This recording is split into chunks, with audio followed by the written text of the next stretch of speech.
السلام علیکم ورحمۃ اللہ وبرکاتہ۔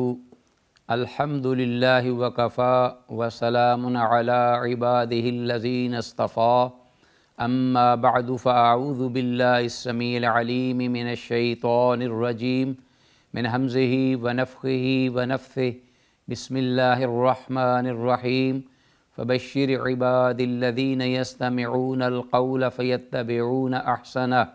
اولئک الذین ھداھم اللہ واولئک ھم اولو الالباب۔ ناظرین، پروگرام صوت ہادی لے کے حاضر خدمت ہوں اور بارگاہ ایزدی میں دعا گو ہوں کہ اللہ تعالی ہم سب کو اس پروگرام میں جو کچھ بھی سنا جائے، ذکر ہو، جو بھی سمجھا جائے، اس پر عمل کرنے کی توفیق عطا فرمائے۔ اللہم ارنا الحق حقا وارزقنا اتباعہ وارنا الباطل باطلا وارزقنا اجتنابہ، آمین یا الہ العالمین۔ آج کی اس مجلس میں ہونے والی گفتگو کا موضوع ہمارے پاس محمد رسول اللہ صلی اللہ علیہ وسلم کی یہ حدیث ہے، جس کو مؤلف رحمہ اللہ نے کتاب الحج اور پھر اس کے بعد اس باب میں ذکر کیا ہے کہ جو باب تعلق رکھتا ہے احرام باندھ کر احرام کی حالت میں محرم کے لیے جو پابندیاں عائد ہیں ان کی پاسداری کرنا اور ان کی پابندی کرنا۔ ناظرین، جیسا کہ ہم نے اس سے پہلے ان امور کا ذکر کیا تھا اختصار کے ساتھ جو کہ ممنوع ہیں احرام کی حالت میں، تو اب ان ممنوع امور میں سے کچھ ان چیزوں کا ذکر کیا گیا کہ جو مستثنیٰ ہیں، احرام کی حالت میں بھی وہ کام بوقت ضرورت کیے جا سکتے ہیں۔ کچھ ان جانوروں کے قتل کر دینے کا جواز ذکر ہوا جو کہ انسانیت کے لیے تکلیف دہ ہیں۔ پھر کچھ خود محرم جو ہے اس کے لیے جب کوئی ضرورت پڑے یا شرعی عذر لاحق ہو یا بیماری یا کوئی تکلیف کا معاملہ ہو تو اللہ نے اپنی رحمت سے احرام کی حالت میں بھی ان پابندیوں میں جس طرح کے دیگر عبادات میں ہمیں رخصت بھی دی، آسانی بھی فراہم کی۔ احرام کی حالت میں بھی اللہ نے آسانی فرمائی ہے۔ آج کا جو باب ہے جس کے الفاظ اس بات پر دلالت کرتے ہیں کہ محرم کے لیے من جملہ ان پابندیوں کے جن پابندیوں پر عمل کرنا اس کے لیے ضروری ہے، ایک یہ بھی تھا کہ وہ سر کے بال نہ کاٹے، خواہ محرم حج کر رہا ہو یا عمرہ۔ حج کے مناسک ادا کر لینے جب تک کہ یوم النحر کو قربانی نہ کر لے،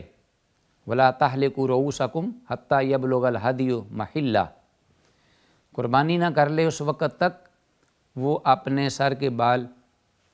نہیں منڈوا سکتا یا کسی جسم کے اور حصے سے وہ بال نہیں اکھڑوا سکتا۔ اسی طرح معتمر عمرہ کرنے والا شخص وہ بھی جب تک سعی بین صفا والمروہ وہ ادا نہ کر لے، مکمل نہ کر لے، تو اس وقت وہ اپنے بال نہ کٹوائے۔ بال کٹوانے سے وہ حلال ہو جائے گا اور اس کا عمرہ مکمل ہوگا۔ یہاں آج جو حدیث ہمارے زیر مطالعہ ہے وہ اس صورت کے بارے میں ہے کہ ایک محرم کے لیے کب یہ جائز ہے کہ وہ سر کے بال کٹوا لے، باوجود اس کے کہ وہ احرام کی حالت میں ہے۔ باب کے الفاظ ہیں: باب جواز حلق الرأس للمحرم اذا کان به اذن ووجوب الفدیۃ لحلقہ۔ اس بارے میں باب کے محرم کو جب سر میں کوئی تکلیف ہو یا یہ ہے کہ کوئی زخم یا چوٹ آ گئی سر میں یا انفیکشن ہے،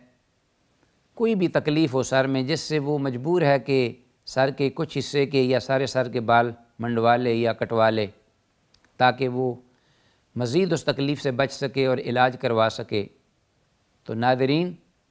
محرم اس حالت میں اللہ کی عطا کردہ رخصت پر عمل کرتے ہوئے سر کے بال کٹوا سکتا ہے۔ لیکن اس کے ساتھ ہی مؤلف رحمہ اللہ نے جو باب ذکر کیا اس میں اس بات کا بھی تذکرہ کر دیا ہے کہ ووجوب الفدیۃ لحلقہ وبیان قدرہا، اس کے بدلے میں اس کو بطور کفارہ یا فدیہ دینا پڑے گا۔ 3 امور ہیں، 3 کام ہیں جن کاموں میں سے اس کو اختیار ہے کہ وہ ایک کام کر لے جو بھی وہ کر سکتا ہو، تو بطور کفارہ اس کے لیے جو اس نے احرام کی حالت میں بال کٹوائے ہیں اس کا ازالہ ہوگا، اور اس کی مقدار کیا ہے کفارے کی جو ذکر ہوئی ہے۔ تو اس سلسلے میں قرآن حکیم کی یہ سورہ بقرہ کی آیت مبارکہ جس کا نمبر غالباً 196 ہے، 196، اس کو بنایا گیا ہے جس میں یہ الفاظ ہیں کہ فمن کان منکم مریضا او بہ اذی من رأسہ ففدیۃ من صیام او صدقۃ او نسک، کہ جس شخص کو محرم احرام کی حالت میں سر میں کوئی درد، تکلیف، ایذا یا کوئی زخم ہو تو پھر اس کو بال کٹوانے میں یا سر منڈوانے میں کوئی حرج نہیں، لیکن اس میں یہ فدیہ ہوگا روزوں کا، من صیام او صدقۃ، یا صدقہ ہوگا یا جانور قربانی کا وہ دینا ہوگا۔ تو 3 چیزوں کا ذکر کیا گیا ہے۔ علماء نے یہ لکھا ہے کہ قرآن حکیم میں خاص طور پر کبار مفسرین جن میں حضرت عبداللہ ابن عباس رضی اللہ عنہما اور حضرت عطاء اور اسی طرح حضرت اکرمہ وغیرہم رحمہم اللہ اجمعین اقطاعین سارے شامل ہیں، ان کے خیال میں قرآن حکیم میں جہاں کہیں بھی او کا لفظ آتا ہے کفارے کی صورت میں، فدیہ کی صورت میں، تو وہ اختیار کے لیے ہے۔ جہاں کہیں بھی او کا لفظ ہو تو وہ اختیار کے لیے ہے کہ مکلف کو اللہ نے اپنے فضل سے، کرم سے، رحمت سے یہ اختیار دیا ہے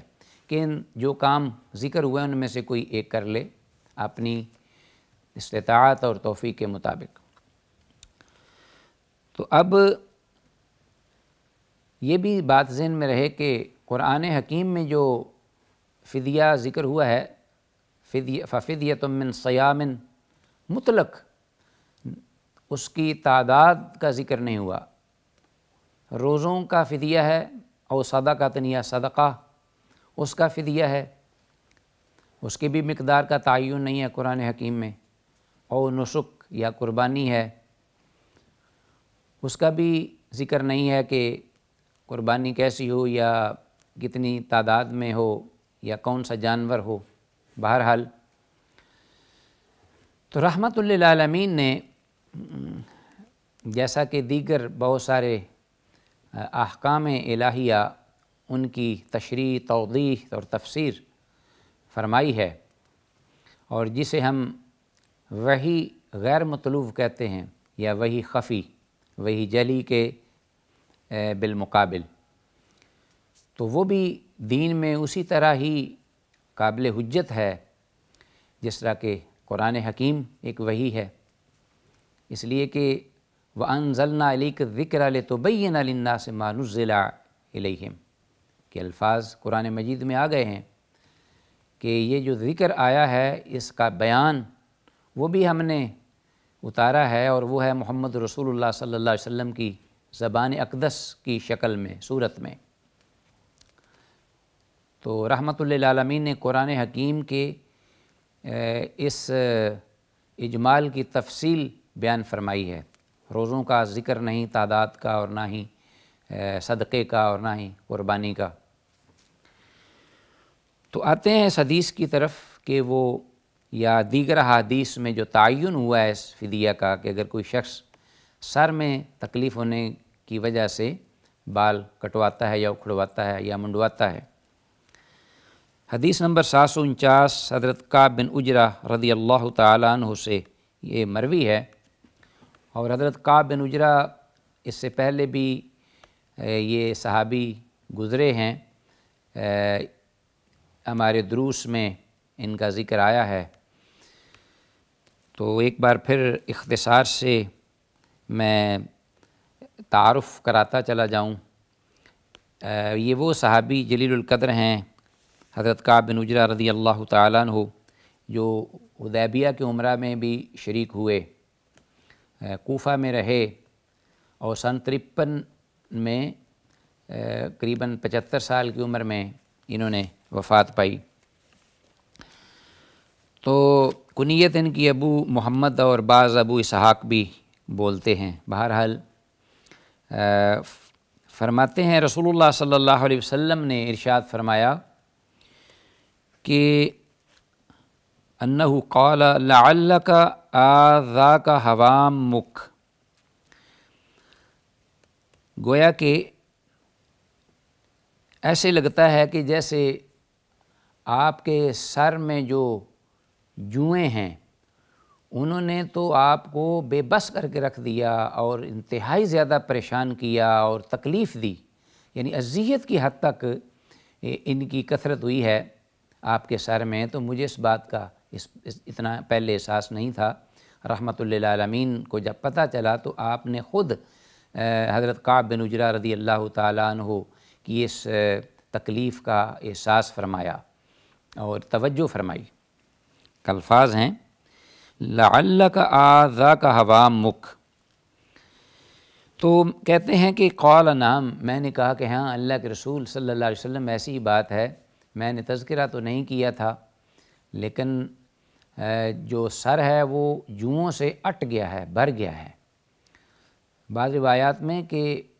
چہرے پر وہ جو ہیں گر رہی تھیں ان کی، سر سے نکل کر جوئیں اتنی تعداد میں۔ تو یہ تو ایک دو بھی ہوں تو سر میں انسان پریشان ہو جاتا ہے، بار بار کھجلاتا ہے اور اتنی خارش کرتا ہے کہ زخم ہو جاتے ہیں، اور یہ جو کیڑے ہیں یا یہ جوئیں وغیرہ سر کی بالوں کی جڑوں میں جا کر یہ انسان کا خون چوستی ہیں، اس اعتبار سے بھی نقصان دہ ہیں۔ تو رسول اللہ صلی اللہ علیہ وسلم نے یہ بات حضرت کعب بن عجرہ رضی اللہ تعالیٰ عنہ سے کہی، تو آپ صلی اللہ علیہ وسلم نے پھر حضرت کعب رضی اللہ تعالیٰ عنہ کو جو نسخہ بتایا وہ قیامت تک کے لیے امت مرحومہ کے لیے ایک رحمت بن گیا، جیسے کہ دیگر مقامات پر اللہ نے عبادات میں ہمارے لیے آسانیاں رکھی ہیں۔ آپ صلی اللہ علیہ وسلم نے فرمایا تو احلق رأسک، تو پھر اپنے سر کو منڈوا لیجئے۔ اگر ایسی صورت ہے تو ظاہر ہے اس کا حال یہی ہے، کیونکہ یہ تو بڑھتی چلی جائیں گی اور آپ کو اور زیادہ تکلیف اور اذیت کا باعث بنے گی۔ وَصُمْ ثَلَاثَةَ أَيَّامٍ، اور اس کی جگہ پر 3 دن کے روزے رکھیں۔ او اطعم 6 مساکین، یا 6 مسکینوں کو کھانا کھلا دیں۔ او نسک بشاتن، او اونسک بشاتن کے الفاظ ہیں، یا یہ ہے کہ ایک بکری قربانی کر لیں۔ تو اب اس حدیث سے یہ واضح ہو گیا ہے کہ سر منڈانے یا کٹوانے یا بال کٹوانے کی صورت میں یہ فدیہ دینا پڑے گا۔ اب اگر جانور ہے تو پھر تینوں میں اختیار ہے اس کو، اگر جانور نہیں تو پھر 2 میں اختیار ہوگا کہ یا صدقہ ہے یا روزے ہیں، جیسا کہ رسول اللہ صلی اللہ علیہ وسلم نے یہاں ارشاد فرمایا ہے۔ حدیبیہ کے عمرہ میں یہ شریک تھے حضرت کعب بن عجرہ رضی اللہ تعالیٰ عنہ، اور ان کے سر میں جوئیں پڑ گئی تھیں اس لیے کہ ان کے بال بہت لمبے اور گھنے تھے۔ تو عموماً ایسے ہوتا ہے کہ اگر سر کے بال لمبے ہوں، گھنے ہوں، تو پھر ظاہر ہے کہ یا تو اتنی زیادہ بالوں کی کیئر کی جائے کہ ہر وقت انسان اس کو دھوئے اور پھر یا اس میں کنگھی کرے، تیل لگائے، تو ایسی صورت نہ پیدا ہونے دے۔ لیکن اگر اس کا موقع نہ ملے، کوئی خاص لمبا سفر ہو اور اس میں انسان کو نہانے کا بھی موقع نہ ملے، جیسا کہ اس وقت یہ صورتحال تھی کہ پینے کو پانی لوگوں کو نہیں ملتا تھا، تو بسا اوقات نہانے میں خاصی دیر ہو جاتی یا لمبے سفر میں ہوتے تھے، تو یہ صورتحال پیدا ہو جاتی تھی سر کے بال بڑھنے یا لمبے ہونے کی اور یا گھنے ہونے کی وجہ سے۔ ناظرین، آتے ہیں اسی باب کے ضمن میں اگلی حدیث ہے ہمارے پاس، اسی موضوع میں ہے۔ حضرت کعب بن عجرہ رضی اللہ تعالیٰ عنہ سے ہی مروی، وہ خود یہ حدیث بیان کرتے ہیں، اور یہ ان کی حدیث بڑی معروف ہے کتب احادیث میں، جس میں جو بال کٹوانے کے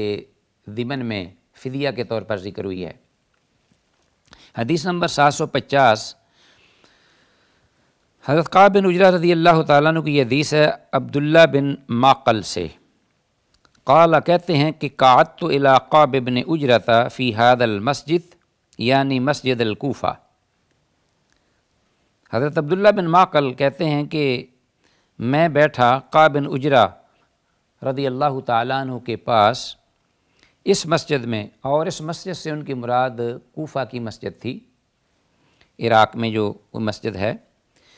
فسألتہ عن فدیۃ من صیام، تو میں نے ان سے سوال کیا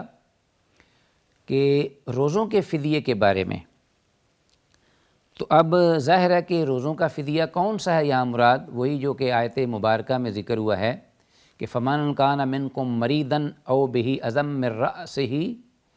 فَفِدْيَةٌ مِّن صِيَامٍ۔ تو یہ جو قرآن مجید میں چونکہ تعین نہیں، تو وہ کہتے ہیں کہ میں نے ان سے سوال کیا کہ یہ صدقہ کون سا اور کیا مقدار ہے اس کی اور کتنی کیا صورت ہے اس کی؟ تو فقال حملت الی النبی صلی اللہ علیہ وسلم، اب وہ جواب کیا دیتے ہیں؟ جواب میں وہ پوری بات ذکر کرتے ہیں آگے کعب بن عجرہ رضی اللہ تعالیٰ عنہ خود جواب میں، کہ میں رسول اللہ صلی اللہ علیہ وسلم کے پاس لایا گیا یا آپ کے ساتھ آپ کی خدمت میں حاضری دی یا آپ کو ملا، تو اس دوران صورتحال کیا تھی کہ والقمل یتناثر علی وجہی، جو جوئیں تھیں وہ میرے چہرے پر گر رہی تھیں۔ صورتحال جوؤں کی کثرت کی وجہ سے کہ وہ میرے چہرے پر پھر رہی تھیں، آ رہی تھیں، تو میں اس حال میں رسول اللہ صلی اللہ علیہ وسلم کے پاس آیا۔ قملو جو ہے وہ قملتن کی جمع ہے اور اس سے مراد جوئیں ہیں، اور ایک کملو کے الفاظ بھی ہیں، والقمل، اور کملتن اس کا اپنا ہے سنگولر، پلورل کمل آتی ہے، قرآن مجید میں بھی اس کا ذکر ہوا ہے۔ تو اس سے مراد کمل ہو تو اس کا معنی ہے چچڑیاں، یا وہ اس کو پسو بھی بولتے ہیں، چھوٹے چھوٹے کیڑے چچڑیاں جو کہ جانور جب لاغر ہو جائے، اونٹ یا کوئی بھینس یا گائے وغیرہ